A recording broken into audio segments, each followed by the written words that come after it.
오늘은 주연절 후 8번째 주일이며 산상변모 주일입니다. 복음으로 교회를 새롭게 세상을 이롭게 하라는 표 아래 온 성도들이 믿음과 소망과 사랑으로 하나 되어 영과 진리로 예배합니다. 아멘. 지극히 큰 영광 중에서 이러한 소리가 그에게 나기를 이는 내 사랑하는 아들이요 내 기뻐하는 자라 하실 때에 그가 하나님 아버지께 존귀와 영광을 받으셨느니라. 이 소리는 우리가 그와 함께 거룩한 산에 있을 때에 하늘로부터 난 것을 들은 것이라. 아멘.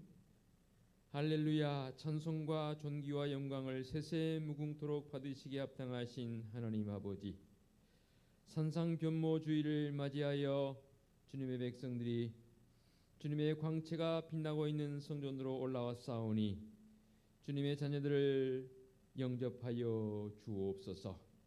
거룩하고 아름다운 모습으로 변모하셨던 주님을 찬양합니다.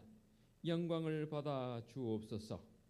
예배하는 저희의 영안을 열어주셔서 주님의 빛난 얼굴을 배우게 하옵시고 찬송과 감사와 영광을 올려드릴 때에 우리의 마음에 도사리고 있던 죄와 두려움과 불신이 모두 사라지게 하옵소서. 온전히 하나님께만 영광을 올려드리오며 예수님의 이름으로 기원하옵나이다. 아멘. 참여의 기도 시간입니다. 다 같이 침묵으로 일주일의 삶을 되돌아보며 참여의 기도로 나아갑니다. 기도하시겠습니다.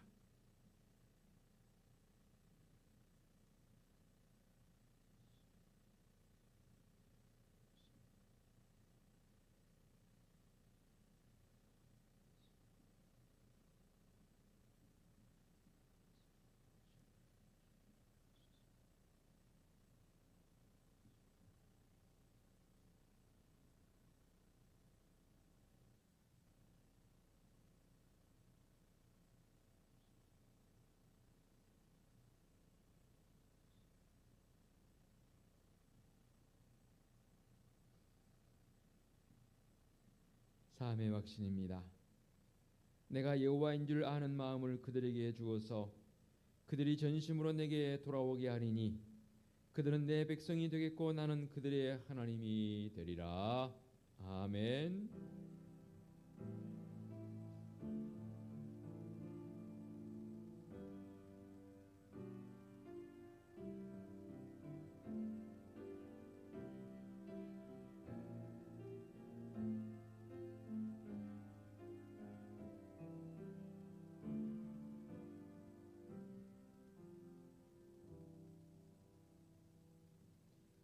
모두 다 자리에 일어나셔서 찬송가 618장을 부르며 경배와 찬양합니다.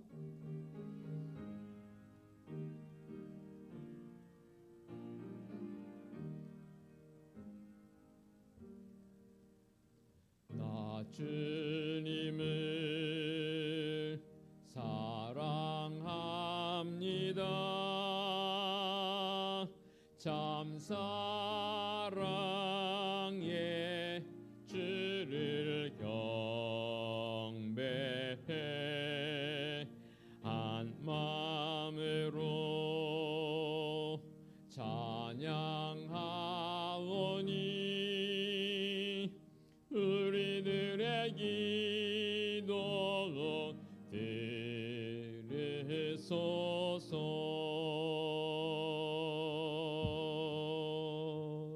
아멘.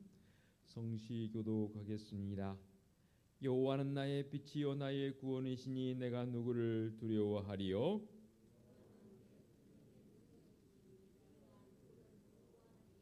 군대가 나를 대적하여 진칠지라도 내가 내 마음이 두렵지 아니하며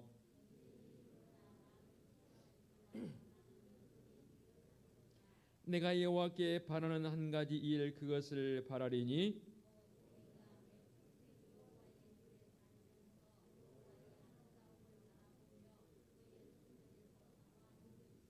여호와여 내가 소리내어 부르짖을 때에 들으소서. 또한 나를 긍휼히 여기사 응답하소서. 아멘. 사도신경으로 우리의 신앙을 고백하겠습니다. 나는 전능하신 아버지 하나님 천지의 창조주를 믿습니다. 나는 그의 유일하신 아들 우리 주 예수 그리스도를 믿습니다. 그는 성령으로 잉태되어 동정녀 마리아에게서 나시고 본디오 빌라도에게 고난을 받아 십자가에 못 박혀 죽으시고 장사된 지 사흘 만에 죽은 자 가운데서 다시 살아나셨으며 하늘에 오르시어 전능하신 아버지 하나님 우편에 앉아 계시다가 거기로부터 살아있는 자와 죽은 자를 심판하러 오십니다. 나는 성령을 믿으며 거룩한 공교회와 성도의 교제와 죄를 용서받는 것과 몸의 부활과 영생을 믿습니다. 아멘. 자리에 앉으시기 바랍니다. 찬송가 15장 찬양 드립니다.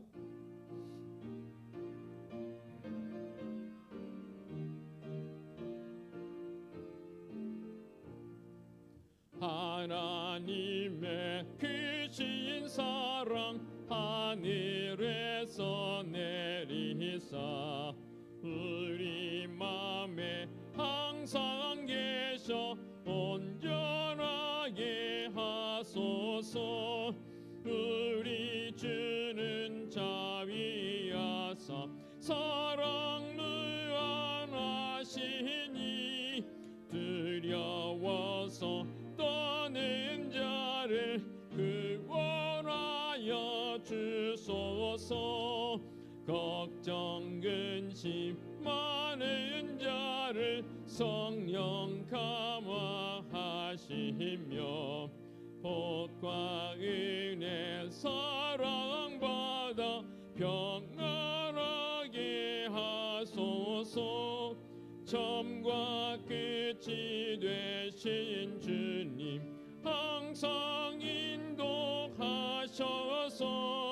마귀 유혹 받는 것을 속히 끊게 하소서.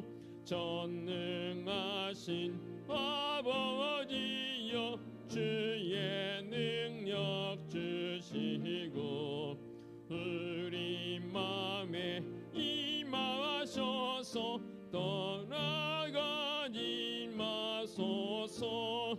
주께 영광 항상 돌려 천사처럼 섬기며 주의 사랑 영영토록 찬송하게 하소서. 우리들이 거듭나서 흠이 없게 하시고 주의 크신 구원 받아 온전하게 하소서. 영광에서 영광으로 천국까지 이르러 크신 사랑 감격하여 경배하게 하소서. 아멘. 백종대 안수집사님 기도 인도하시겠습니다.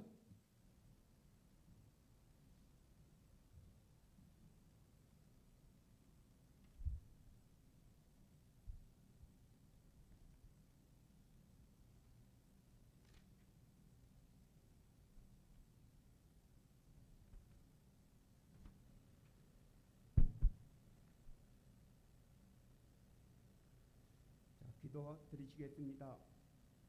할렐루야. 오늘 이 시간 주님을 예배하게 하시니 감사합니다. 주께서 부르신 곳에 예배할 수 있는 은혜를 주신 하나님께 영광을 드립니다. 코로나로 장기화 확산으로 많은 자들이 갇혀 있고 힘들어하지만 그런 속에서도 예배하게 있는 자들이 있기에 감사합니다. 지난 한 주간도 주님의 은혜 가운데 승리하게 하시니 감사합니다. 어려움 속에서도 일용할 양식을 주시고 필요에 채워주신 하나님께 감사합니다. 코로나로 보이지 않는 질병이 모든 것을 영향을 주고 삶을 이촉시키고 있지만 그럼 속에도 우리에게는 소망이 있고 해야 할 일들이 있기에 오늘도 주님 앞에 모였습니다. 주님, 백성을 위로하여 주시고 축복하여 주시옵소서. 먼저 나라를 위해 기도합니다. 대통령을 뽑아야 하는 시간이 다가오고 있습니다. 과열된 선거로 협력이 아니라 분쟁을 일으키고 있습니다. 주님, 도와주시옵소서. 주여, 중요한 시기에 우리나라를 잘 이끌어 나갈 자를 세워주시고 하나님을 두려워하고 백성을 사랑할 수 있는 자로 세워주시옵소서. 이 백성을 불쌍히 여겨 주시옵소서. 어려운 자들이 돌보며 예배하는 주님의 백성들이 늘어나는 나라 되게 하여 주시옵소서. 교회마다 예배가 회복되게 하시고 특히 주일학교 예배가 회복되게 하여 주시옵소서. 그리고 어려운 때에도 사명을 붙잡고 먼 나라에서 애쓰는 선교사님들 건강을 지켜주시옵소서. 오늘 이 시간 우리 영혼을 주님께 드리길 원합니다. 먼저 우리의 정결하게 하여 주시고 주님만 바라보며 예배하는 시간 되게 하여 주시옵소서. 말씀을 전하시는 목사님에게 강건함을 더하시고 성령님 함께 하셔서 주님의 말씀을 전할 때 듣는 자들 위로되게 하시고 소망되게 하여 주시옵소서. 오늘도 예배를 돕는 손길이 있습니다. 주께 헌신하는 자들의 강건함을 함께 하여 주시옵소서. 오늘 예배를 통해 주님 홀로 영광 받아 주시옵소서. 예수님 이름으로 기도합니다. 아멘.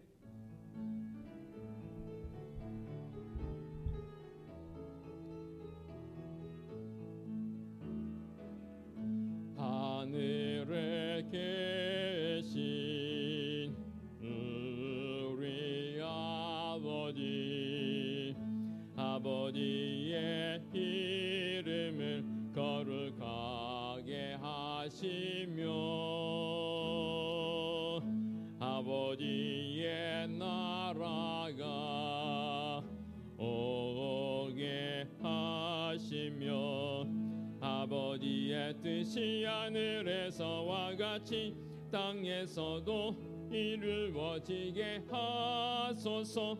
오늘 우리에게 일용할 양식을 주시고 우리가 우리에게 잘못한 사람을 용서하여 준 것 같이 우리 죄를 용서하여 주시고 우리를 시험에 빠지지 않게 하시고 악에서 구하소서. 나라와 권능과 영광이 영원히 아버지의 것입니다.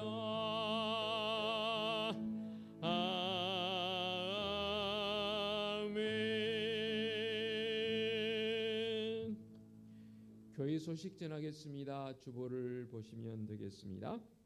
3월 목회 교육이 예고되었습니다. 3월은 고난의 달로 보내겠습니다. 오늘은 주님의 산상변모 주일입니다. 산상변모 주일을 맞이해서 우리 주님의 영광스러운 모습을 사모하며 사는 우리 성도들의 삶이 되시기 바랍니다.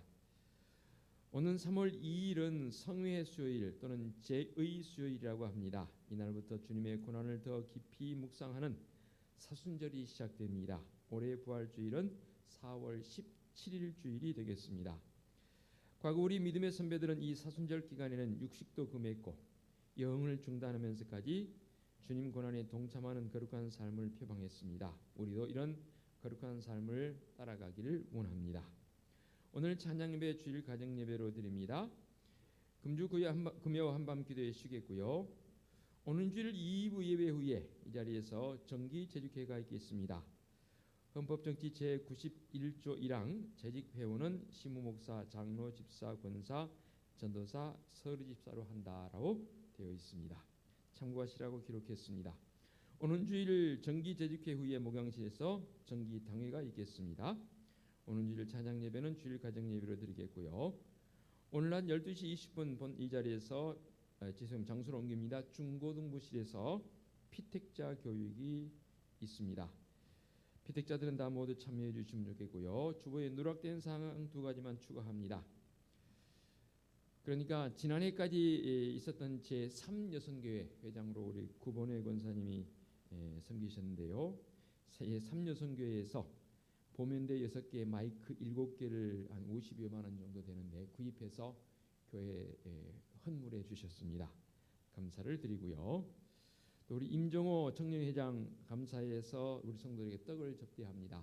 오늘 나가시면서 떡 가지고 가셔서 맛있게 드시고 또 귀한 가정을 위해서도 기도해 주시면 감사하겠습니다. 자, 이제 모두 자리에서 앉은 상황 속에서 우리 옆뒤 앞에 계신 분들과 함께 축복하며 인사 좀 나누겠습니다. 함께하게 주님의 은혜로 축복합니다 하면서 다정스럽게 인사 좀 나누시면 좋겠습니다. 또 이번 주간에는 달이 바뀌는 그런 한 주간이기도 합니다. 힘들지만 이럴 때일수록 더 많이 영적으로 깨어 있고 또 새벽을 깨우면서 기도하는 우리 성도들 되었으면 좋겠습니다. 봉헌 찬송 50장 후렴구 찬양 드리며 예물 봉헌하겠습니다. 주께 드리네 주께 드리네 사랑하는 그 주 앞에 모두 드리네 아멘.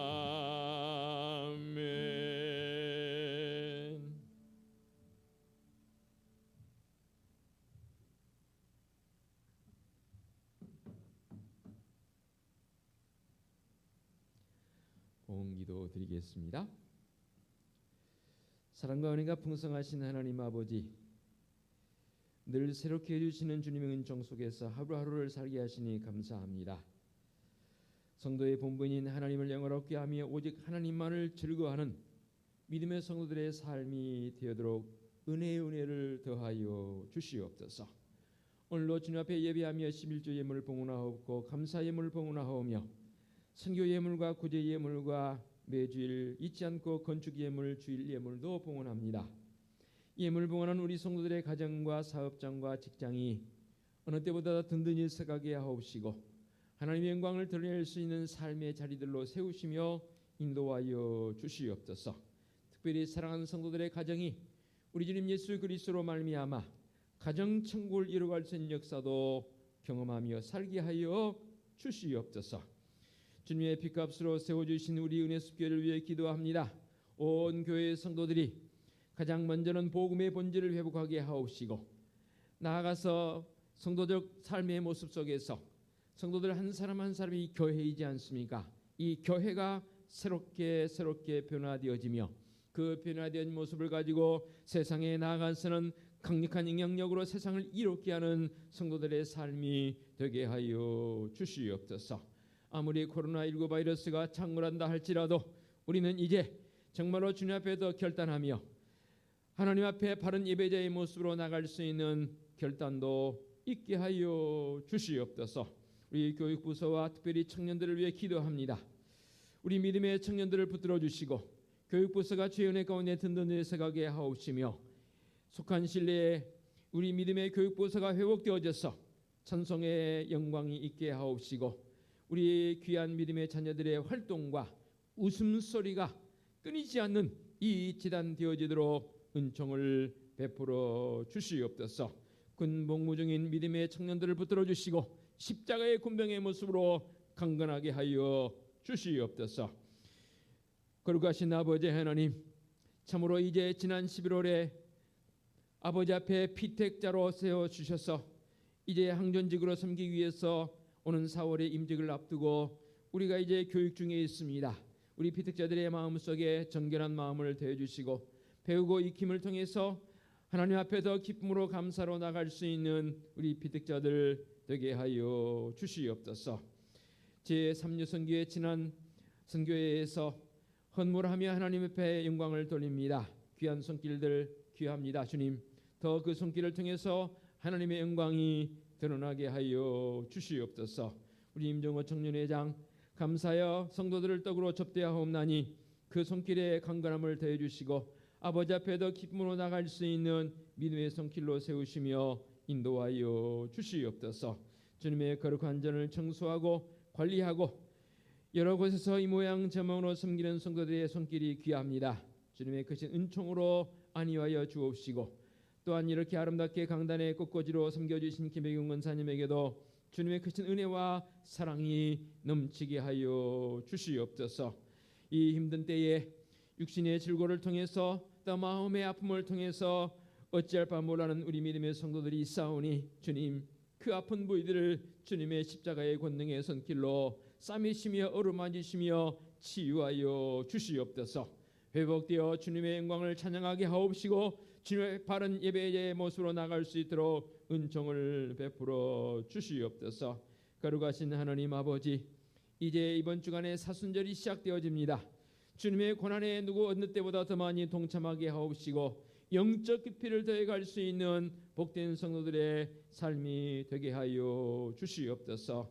이 엄중한 때에 우리 은혜숲교회는 하나님이 우리의 유일한 꿈이며 말씀에 감동 있는 교회의 모습을 가지고 늘 말씀 앞에서 진실하게 서서 하루에 한 장 이상의 말씀을 읽고 묵상하게 하옵시고 올해 한 해 동안 성경 일독 이상 하며 말씀의 그 능력을 경험하게 하옵시고 또 주일을 보내고 주중에도 오늘 선포되는 말씀을 다시 듣고 또 듣고 새로워지는 성도적 삶이 되게 하여 주시옵소서.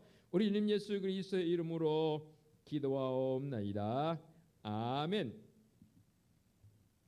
하나님께서 이 시간 우리에게 주신 말씀은 신약성경 마태복음 28장 19절로 20절까지의 말씀, 두 절 말씀이니만큼 우리 성도들 한 목소리로 봉독하면 좋겠습니다. 마태복음 28장 19절로 20절까지의 말씀입니다. 다 자신 줄 알고 같이 한 목소리로 봉독하겠습니다. 마태복음 28장 19절 20절입니다. 시작. 그러므로 너희는 가서 모든 민족을 제자로 삼아 아버지와 아들과 성령의 이름으로 세례를 베풀고 내가 너희에게 분부한 모든 것을 가르쳐 지키게 하라. 볼지어다 내가 세상 끝날까지 너희와 항상 함께 있으리라 하시니라. 아멘. 기도하겠습니다. 말씀의 자리로 나아갑니다. 성령 하나님 이 시간도 임재하사 강한 바람처럼 스미한 음성으로 말씀하여 주옵소서. 말씀하실 때 듣고 그 말씀의 능력을 경험하는 성도들 되게 하여 주시옵소서. 우리 주님 예수 그리스도의 이름으로 기도하옵나이다. 아멘. 마태복음 28장 19절 20절 말씀은 너무나 우리에게 잘 알려져 있고 요절처럼 외우는 그런 말씀이기도 하고 또 이 말씀 속에 주어지는 그 의미와 또 명령들이 있어서 오늘 말씀의 제목을 교회의 네 가지 사명이라는 제목으로 은혜의 자리로 나아갑니다. 이 19절 20절 말씀을 통해서 보면 동사적 의미를 가지고 있는 단어가 네 단어가 등장을 합니다. 19절을 보게 되면 너희는 가서라는 동사의 개념이 등장을 하고요. 모든 민족을 제자로 삼으라라는 명령이 있는 것을 보게 되고 그리고 세례를 베풀라라는 말씀 20절을 보게 되면 너희에게 분부한 모든 것을 가르쳐 지키게 하라 라는 말씀이 있고요. 이제 동사적 개념은 아니지만 우리와 함께 하시겠다는 하나님의 약속의 말씀이 끝부분에 있습니다. 내가 세상 끝날까지 너희와 항상 함께 있으리라 라는 말씀. 얼마나 이 말씀이 우리에게 힘이 되어지고 위로가 되어지는 말씀인지 모르겠습니다. 그래서 이 네 가지 명령을 중심해서 끝부분에 항상 함께 하신 우리 주님의 그 은혜를 나누는 귀한 시간 되어지기를 원합니다. 가장 먼저 그러므로 너희는 가서라는 명령을 여기서 내리고 있습니다. 실제로 복음은 가야 할 책임성을 우리에게 가지고 있지요. 그래서 예루살렘과 온 유대와 사마리아와 땅끝까지 이르러라는 이 말씀 사도행전 1장 8절 말씀이지요. 예루살렘과 온 유대와 사마리아와 땅끝까지 이르기 위해서는 먼저 성령이 너희에게 임하시면이라고 전제 조건을 달고 있습니다. 가기는 가는데 어떤 전제 조건을 달아야 하냐면 성령이 너희에게 임하시며 이 말씀은 이렇게 해석이 가능합니다. 우리의 자의적 어떤 가는 행보가 아니라 성령 하나님께서 내게 임재하실 때에 저는 그렇게 해석을 하고 싶어요. 갈 수밖에 없는 그리고 가게 되는 그런 모습으로 바뀌는 것을 보게 됩니다. 먼저 가려면 전제되어야 할 것이 있습니다. 무슨 전제가 되냐면 가려면 모여야 합니다. 우리가 그렇게 표현해 볼 수도 있죠. 밑도 끝도 없이 가야 되는 것이냐? 그건 아니죠. 가려면 먼저 전제 조건이 모여야 합니다. 모여야만 이 모임은 갈 수 있는 그런 잠재력을 키우는 중요한 요소가 되어집니다. 모인다는 게 뭘까? 모인다는 요소는 구약 성경에 여러 곳에서 등장을 하게 되는데 대표적으로 이 모임의 부분을 한번 이렇게 말씀해서 찾아보도록 하겠습니다. 가장 먼저 가기 위해서는 부르시며 모으시는 하나님의 모습을 보게 되는데요. 아브라함을 예를 들어 보겠습니다. 내가 너에게 지시할 땅으로 가라라고 명령하시지 않습니까? 가기 위해서는 아브라함을 비롯한 그의 식솔들을 먼저 모으는 형태를 보게 됩니다. 그리고 아브라함이 모인 그 가족을 데리고 조카도 동반하지 않습니까? 그리고 하나님께서 지시할 땅으로 가는 그런 모습을 보게 되고요. 또 모세를 봐도 그렇습니다. 먼저 모세를 하나님께서 부르십니다. 부르심은 어떤 모으는 형태로도 이해해 볼 수 있는 것 아니겠습니까? 그리고는 그를 이스라엘 백성들을 출애굽시킬 그 장소로 애굽으로 이제 모세를 보내지 않습니까?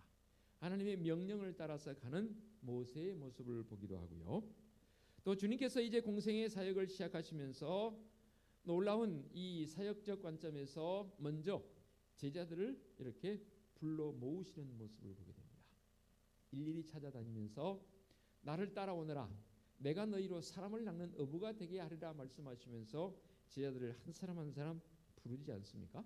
그리고 그 제자들을 훈련시켜서 이제 파송하는, 즉 가게 하는, 가는 형태의 모습으로 바뀌는 것을 보게 됩니다.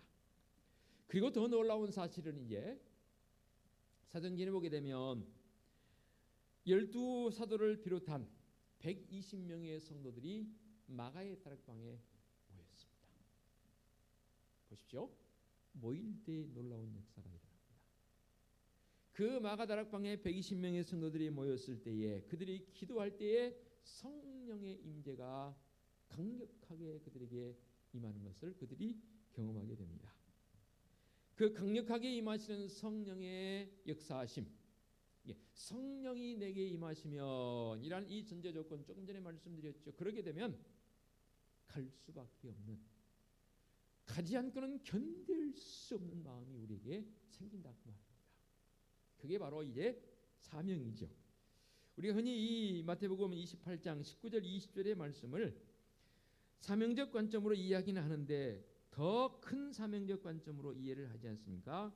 Great Commission이라는 Great라는 말은 아주 거대한 대단한 큰 의미를 가지고 있지 않습니까? 그래서 제자들에게 명령하신 이 Great Commission, 놀라운 사명을 우리가 감당함에 있어서 위대한 명령으로 우리가 해석을 하지 않습니까? 이 위대한 명령에는 사도 베드로의 위대한 신앙 고백과 같이 한 맥락에서 이해해 볼 수 있는 그런 것 아니겠습니까? 마태복음 16장에 보면 베드로가 그런 고백을 하지 않습니까? 주는 그리스도시요 살아계신 하나님의 아들이시니다라는 이 고백. 그 고백에 우리 주님께서 교회를 세우지 않습니까? 그 고백과 함께 오늘 주님께서 명령하신 이 명령, 너희는 가서라는 이 간단한 표현, 참으로 놀라움입니다. 그래서 우리는 간단한 말은 왜 가야 합니까? 무엇을 향해서 가야 합니까? 이 간단한 말은 요즘으로 우리의 언어로 표현해 본다면 전도하기 위해서 가는 것 아니겠습니까? 무작정 정처 없이 목표점 없이 가는 게 아니지 않습니까? 우리는 분명한 목표점이 있습니다. 그 목표점이 뭐냐면 하나님의 나라를 향해서 가는데 나 혼자 가는 게 아니고 더불어서 함께 손잡고 가야 할 대상자들을 우리가 찾아야 합니다. 가장 가깝게는 우리의 가족이 되겠고 좀 더 확대되어진다면 우리의 일가 친족들, 이웃들, 그리고 오늘 말씀에 등장하는 것처럼 모든 민족에게로, 열방에게로, 모든 민족에게로 우리가 가야 합니다. 그래서 가는 교회적 형태의 모습을 우리가 마음속에 품고 늘 살아야 되고 그리고 기도해야 되는데 이 가는 형태의 모습을 우리는 흩어지는 교회라고 그렇게 해석하기도 합니다. 물론 초대교회 성도들은 강제적 관점에서 흩어졌다라고 디아스포라적 관점으로 해석을 하기도 합니다. 그러나 저는 그렇게 해석하고 싶지 않습니다. 흩어짐의 모습이 물론 외부적인 물리적인 힘에 의해서 핍박을 견디다 못해서 흩어지는 모습이 있지만 그도 분명 성령 하나님의 역사하심이라고 저는 믿습니다. 성령이 너희에게 임하시면이란 이 표현 속에서 성령의 역사하심이 없으면 이 흩어짐은 그냥 마지못해서 흩어져 버리고 그 흩어짐은 흩어진 것으로 사그라져 버립니다. 없어져 버립니다. 그걸로 끝 나버립니다. 그런데 초대교회 성도들 봐보시기 바랍니다. 흩어짐으로 끝났습니까? 끝나지 않았습니다. 더 왕성하게 이 복음이 내가 너에게 분부한 것, 이 명령이 더 왕성하게 활동하고 움직이는 것을 우리는 말씀을 통해서 경험하고 있고 지금 우리가 그렇게 경험하고 있습니다.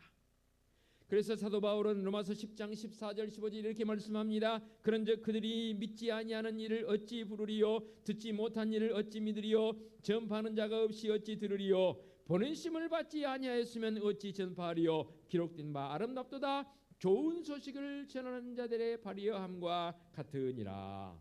아멘. 복음을 전해준 이가 없었는데 어찌 들을 수가 있겠습니까?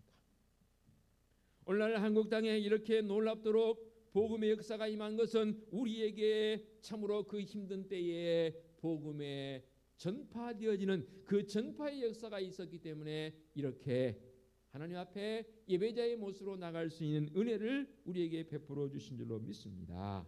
그렇습니다. 흩어져서 가는 그 발걸음을 향해서 바울은 로마서의 말씀을 통해서 뭐라고 그랬습니까? 아름답도다 좋은 소식을 전하는 자들의 발이요. 아름답다는 말은 무엇입니까? 귀하다는 거지.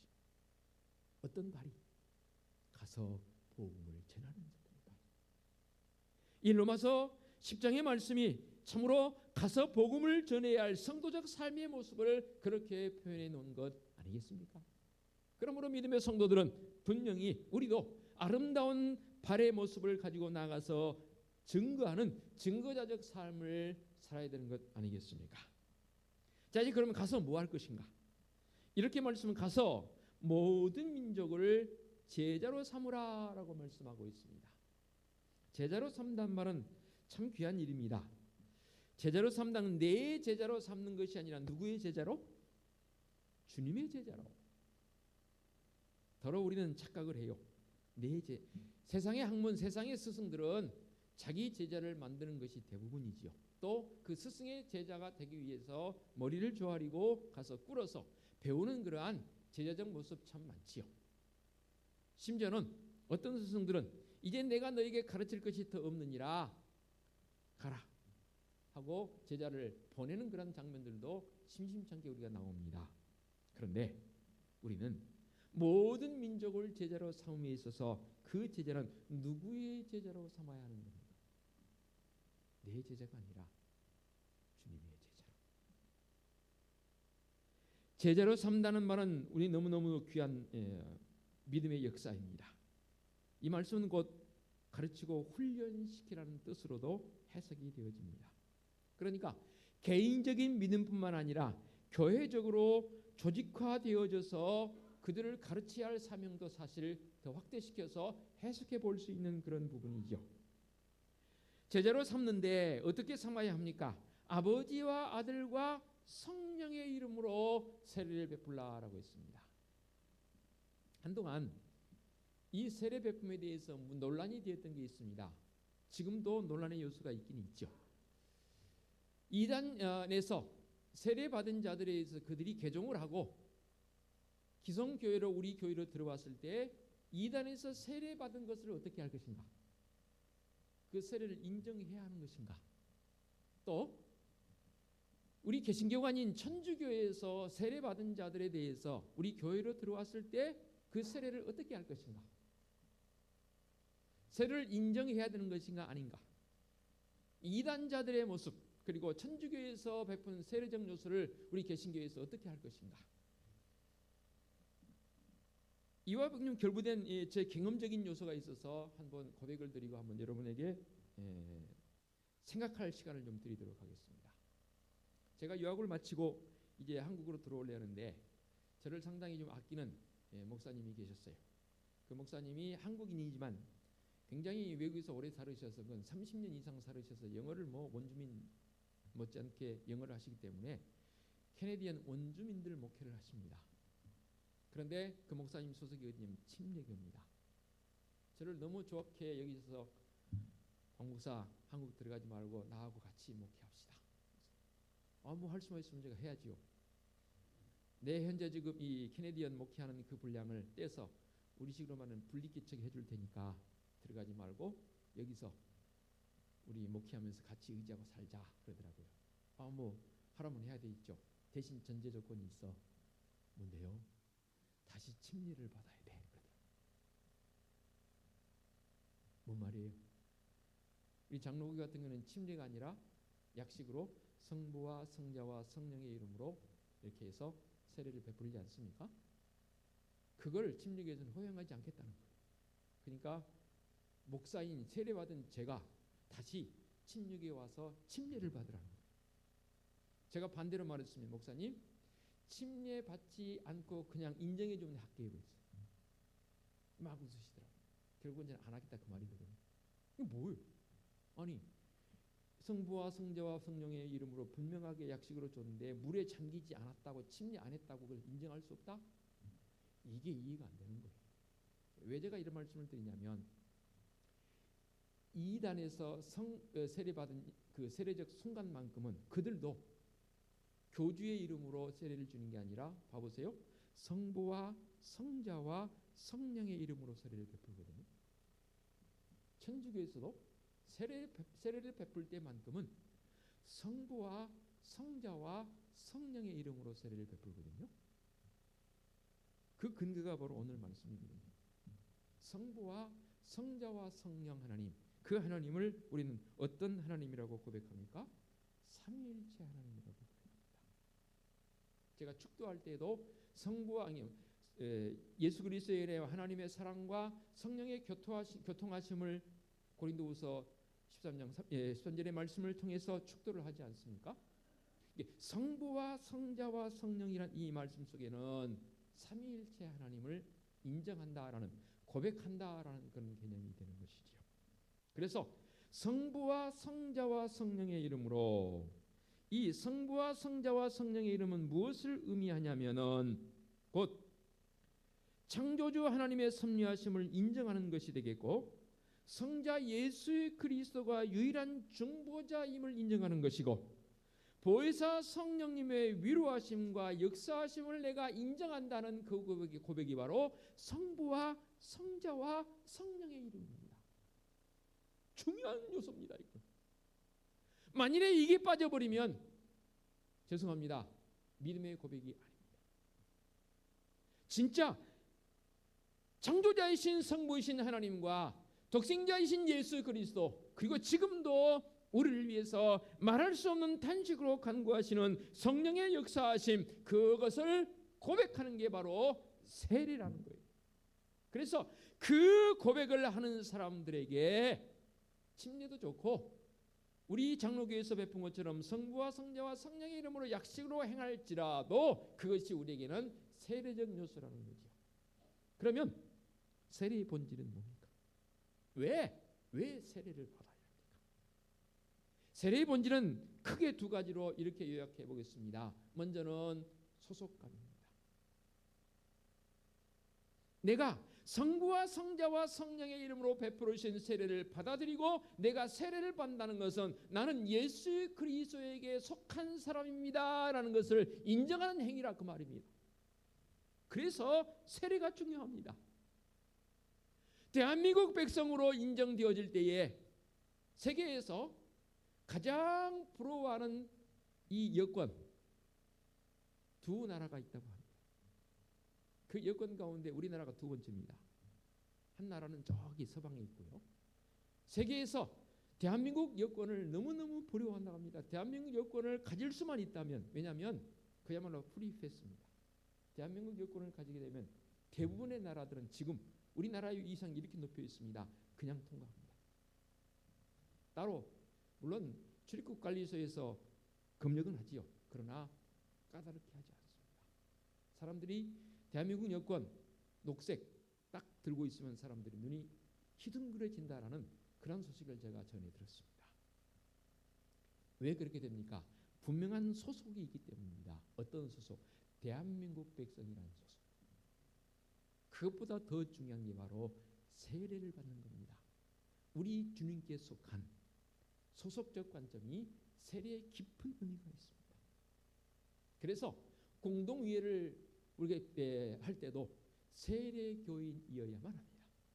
세례교인이라면 유아 세례를 받고 입교를 했거나 이제 성년이 되어져서 세례를 받은 경우 인정하지 않습니까? 올해부터 어린이 세례가 이제 시행되어집니다. 우리 교회도 한번 하려고 합니다. 12세에서 15세까지 어린이들에게도 세례를 베풀 수 있습니다. 유아 세례는 과거에는 2살까지만 했는데 지금은 죄송합니다. 7살, 5살입니다. 5살까지 유아 세례를 인정합니다. 그리고 이제 5살에서 15살까지가 어린이 세례를 베풀어서 그들도 성찬에 참여할 수 있도록 유도한다라고 헌법이 그렇게 바뀌어서 이제 시행되고 있는 과정이 있습니다. 참고로 말씀드렸고요. 세례의 두 번째 의미는 뭐냐면 첫 번째가 소속감이라면 두 번째는 죽는 연습입니다. 직접적인 표현이라 여러분 조금 의아했을지 모르겠습니다. 세례는 그야말로 죽는 연습입니다. 죽는 연습이란 뭐를 말하냐면 나의 존재를 주님 앞에 철저히 내놓는, 내 것이 아닙니다. 나는 주님의 것입니다 라는 그 고백이 이 바로 세례입니다. 그래서 제가 그런 질문을 던져봅니다. 세례를 받을 때에 물세례가 먼저입니까? 불세례가 먼저입니까? 라고 물을 때에 사람들은 그냥 단순성을 가지고 쉽게 대답을 하더라고요. 행위적 요소로 눈에 보이니까 물세례가 먼저입니다 라고 대답하는 분들이 대부분입니다. 네, 그런 경우도 있어요. 제가 군인들에게 세례를 베푸는 일도 제가 젊은 목사일 때 해봤습니다. 하루에 400명에게 제가 세례를 베풀었습니다. 저 죽는 줄 알았습니다. 그야말로 세례자들을 그냥 이렇게 표현하면 그렇지만 너무나 이렇게 짧은 시간에 건 2시간 이상 걸렸는데 400명에게 세례를 베풉니다. 명찰을 달고 군인들인데 신병교육대회에서 줄을 탁 서서 명찰이 있으니까 누구 이름을 부르면서 제가 직접 확인하지는 않았지만 이미 군종부에서 확인을 했겠지요. 주 예수 그리스도를 믿는 누구누구에게 내가 성부와 성자와 성령의 이름으로 세례를 베푸느라 한번 딱 하고 다음 한 400명을 했는데 정말 힘듭니다. 똑같은 일을 400번 한다 해보십시오. 그렇게 해서 믿음의 고백이 없이 세례를 받는 경우도 예외적으로 있을 수 있어요. 또 있었고 그렇지만 본질적으로 본다면 세례는 성령 세례, 불세례가 먼저여야 합니다. 그래야 그 신앙 고백을 기초로 해서 그에게 성부와 성자와 성령의 이름으로 세례를 베푸는 것이지요. 소속감이라 했고 죽는 연습이란 뭐냐면 나는 없습니다. I'm nothing. 나의 존재를 주님 앞에 다 내놓는 그 과정이 바로 세례입니다.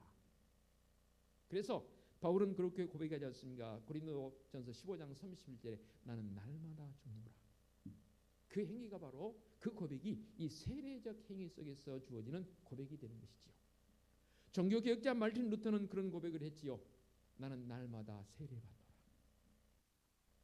그러니까 일평생에 딱 한 번 해지는 그런 어떤 세례적 행위 그것도 그것이지만 나는 날마다 주님 앞에 나의 나됨을 다 내놓고 씻음 받노라. 나의 존재를 주님 앞에 철저히 내놓고 부인하는 존재적 요소로 나가는 것이 바로 세례적 행위라고 말합니다. 그래서 세례가 너무너무 중요합니다. 그냥 사람의 이름으로 세례를 베푼 것이 아니라 성부와 성자와 성령의 이름으로 세례를 베풀고라고 있습니다. 그리고 더 한 가지 중요한 요소는 이제 20절에 이렇게 말씀하고 있습니다. 내가 너에게 분부한 모든 것을 가르쳐 지키게 하라. 가르친다는 이 티칭의 개념과 그 다음에 지키게 하라, to do, 행하라는 겁니다. 가르쳐 지키게 한다는 말은 도대체 무엇입니까? 제자들은 3년간 들은 주님의 그 가르침 속에서 그 가르치는 교훈대로 나아가서 마지막까지 교회적 사명을 잘 감당했던 제자들의 모습을 보게 됩니다. 전해준 이가 있고 그 전해줌을 따라서 우리에게 가르침이 있었기 때문에 우리가 깨달을 수 있는 것이지요. 그 가르침에는 두 가지의 가르침이 있습니다. 일반 교육학적 개념으로 제가 접근을 했습니다. 첫 번째는 스승적 가르침이 있습니다. 또 한 가지는 선생적 가르침이 있습니다. 스승적 가르침과 선생적 가르침은 구별되어집니다. 스승적 가르침은 뭐예요? 본이 되어지는 모습으로 가르치는 겁니다. 그래서 요즘 들어서 교육계에 그런 표현이 있었는데, 스승의 날이 되게 되면 이 땅에 선생님들은 많은데 진정한 스승님은 드물다라는 그런 표현을 씁니다. 이게 가슴 아픈 일입니다. 세상적 교육뿐만 아니라 신앙에서도 마찬가지라고 얘기합니다. 우리 개개인 한 사람이 다 복음을 먼저 받은 자들입니다. 전해줬기 때문에 받았잖아요. 그리고 가르침을 받았잖아요. 그러면 나도 그 이제는 전해들은 가르침 받은 것을 가르칠 수 있어야 합니다. 뭐 성경 공부 가르쳐서 하는 그런 가르침을 말하는 게 아닙니다. 삶에서 믿음의 순들이 복음을 가르쳐야 합니다. 특별히 자녀들에게는 더 중요한 문제이고 가족들에게는 더 중요한 문제입니다. 내가 부모이기에 자녀에게 가르친다는 개념이 아니고 내가 복음을 먼저 받은 자로서 그 복음을 상대방에게 복음을 알지 못하는 자들에게 가르쳐야 되는데, 그 가르침은 선생적 가르침도 있어야 되겠지만 더 중요한 것은 스승적 가르침을 말합니다. 스승적 가르침이 뭐라고요? 본을 보여야. 그래서 옛날에 세상 교육은 스승님에게 그림자도 밟지 않는다고 했습니다. 그만큼 스승님은 중요한 분입니다. 우리의 스승님은 누굽니까? 우리 주님이시잖아요. 그것을 내가 받아서 그것을 가르칠 수 있는 스승적 사명을 가지고 가르치라, 그 말입니다. 가르치는데 어떻게 해요? 그것을 행하도록. 가르침만 있어버리게 되면 이상한 그런 모습으로 바뀌더라고요. 어떤 모습으로 바뀌던가요?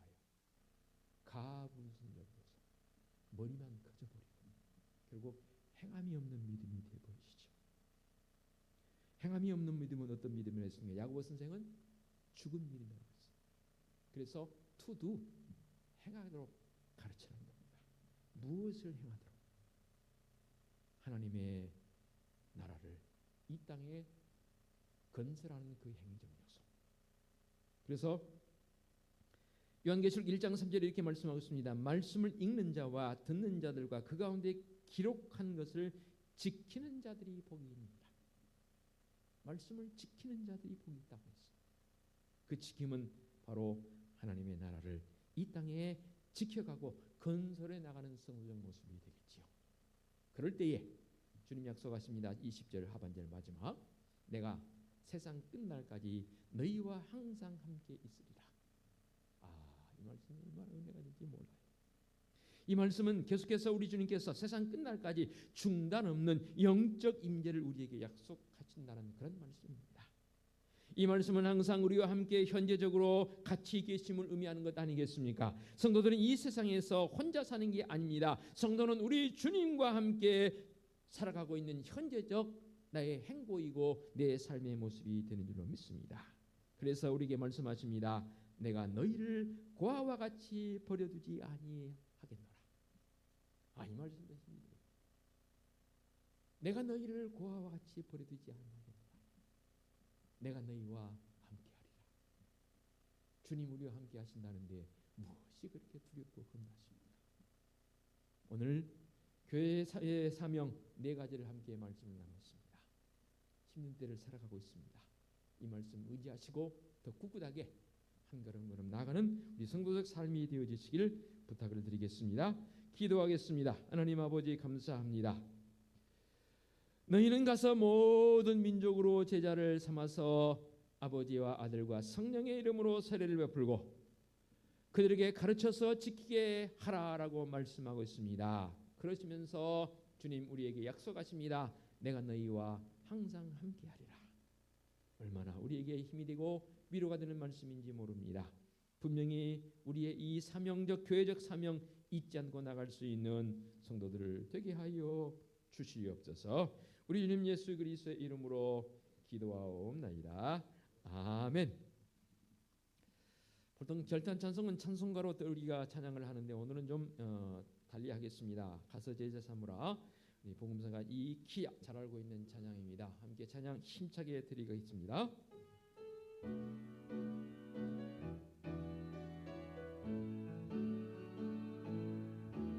갈릴리 마을 그 숲속에서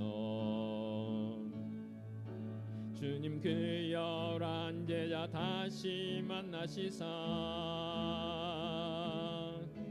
마지막 그들에게 부탁하시기를